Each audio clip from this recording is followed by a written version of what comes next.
প্ৰথমতে অগ্নিনাভ মন্দিৰলৈ মোৰ ভক্তিভৰা প্ৰণাম জনাইছোঁ। এয়া হৈছে অগ্নিনাভ মন্দিৰ কিছু দৃশ্যাংশ।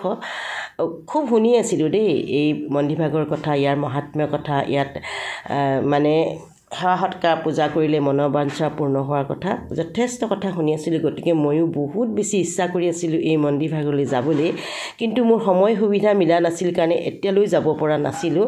যে কি নহওক, আজি কিছুদিনৰ আগতে মোৰ ভাগিন বোৱাৰীহঁত গৈছিলে অগ্নিনাভ মন্দিৰলৈ। মই ক'লোঁ মোক তাৰে কিছু ভিডিঅ' দিবাচোন, মই চাম। আচলতে মই চাবৰ কাৰণেহে ভিডিঅ'খিনি বিচাৰিছিলোঁ, মানে মই এয়া ছ'চিয়েল মিডিয়াত শ্বেয়াৰ কৰিবৰ কাৰণে বুলি ভবা নাছিলোঁ। কিন্তু যোৱাকালি এটা নিউজ পালোঁ যে অগ্নিনাভ মন্দিৰৰ মেইন যি ভাগ মূৰ্তি, সেই মূৰ্তিভাগ চুৰি হৈছে। আৰু সেই চুৰি কাৰ্যটো মন্দিৰৰ গৰাকী শিখা মজুমদাৰ বৰুৱা, তেখেতেই চুৰ কৰোৱা বুলি যিটো নিউজ শুনিলোঁ, সঁচাকৈ আচৰিত হৈ গ'লোঁ, বাকৰুদ্ধ হৈ গ'লোঁ, একে স্তম্ভিত হৈ গ'লোঁ। কি নহওক, আজি কিছুদিনৰ আগতে মোৰ ভাগিন আৰু ভাগিন বোৱাৰী গৈছিলে মন্দিৰভাগলৈ, আৰু মন্দিৰভাগ আছে নাজিৰাত। মই শিৱসাগৰ বকতাৰ ছোৱালী, গতিকে মই খুব সোনকালেই গ'লোহেঁতেন, কিন্তু যোৱাকালি নিউজটো শুনিহে অলপমান মানে কিবা ভাল লগা নাই মনটো।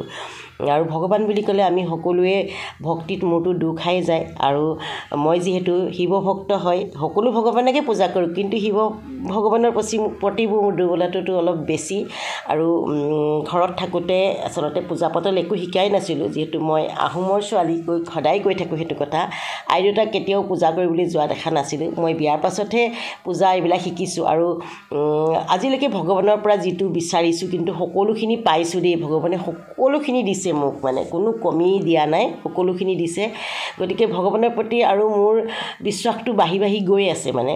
আৰু আপোনালোকে জনাবচোন অগ্নিনাভ মন্দিৰৰ কথা, মই বিশেষ ভালকৈ নাজানো, কোনে কোনে তালৈ গৈছে কমেণ্টত জনাব। আৰু তাৰ পৰানো আপোনালোকে মনৰ বাঞ্ছা পূৰ্ণ হৈছে নাই সেইটোও জনাব। কিন্তু মন্দিৰভাগ যে এই চুৰ কৰি পেলাই আকৌ এই ঘটনাটো চুৰ কৰাইছে, আকৌ নিজেই চুৰ কৰাই পেলাই আকৌ হুকুকাই কান্দিছে, আচলতে তেনেকুৱা দেখিলে অলপ মনটো বেয়া লাগে, নহয়নে?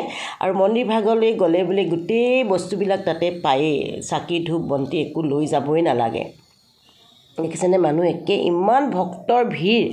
গতিকে এনেকুৱা এভাগ মন্দিৰৰ কথা যদি এনেকৈ শুনো, সঁচাকৈ আমাৰ বহুত বেছি বেয়া লাগে, নহয়নে? মানে আচল ঘটনাটো কি? আচল ঘটনাটো আমি নাজানো, যিহেতু নজনাৰ কাৰণে বিশেষ নকওঁ। যি কি নহওক, ভিডিঅ'টো অকণমান আপোনালোকৰ সৈতে শ্বেয়াৰ কৰিলোঁ। আপোনালোকে জনাবচোন কোনে কোনে জানে, বা তাৰ ওচৰে পাজৰে থকা বহুত মানুহে মোৰ ভিডিঅ' চাই, জনাবচোন আপোনালোকে আচলতে প্ৰকৃত ঘটনাটোনো কি, আপোনালোকে যদি জানে। আৰু এইটো আচলতে উচিত হোৱা নাই। এইটো বহুতে কৈ থাকে যে এইটো এটা ব্যৱসায় বুলি। যে কি নহওক, ব্যৱসায় হওক বা যিয়ে নহওক, ভগৱান বুলি ক'লেই আমি বহুত মানে সেৱা কৰোঁ। যিহেতু মই খুব মানে ভগৱান ভক্ত, যিকোনো ভগৱানেই দেই, অকল শিৱ ভগৱান বুলিয়েই নহয়। গতিকে সেয়াই আৰু মোৰ ল'ৰা ছোৱালীকেইটাকো কওঁ যে সদায় ভগৱানৰ প্ৰতি থেংকছ দিবা। ভগৱানক সদায় আমি থেংক ইউ কওঁ, সদায় যি দিছে তাতে আমি সন্তুষ্ট থাকোঁ। আৰু চব ভগৱানৰে খেল বুলি আমি ভাবি লওঁ, যি দিছে সুখ দুখ চব ভগৱানৰে লীলা বুলিয়ে ভাবি লওঁ। গতিকে এনেকুৱা এটা কাহিনী শুনিলে বেয়া লাগে বাৰু। যি কি নহওক, আজি ভিডিঅ'টো ইমানতে সামৰণি মাৰিছোঁ। ধন্যবাদ, বাই বাই।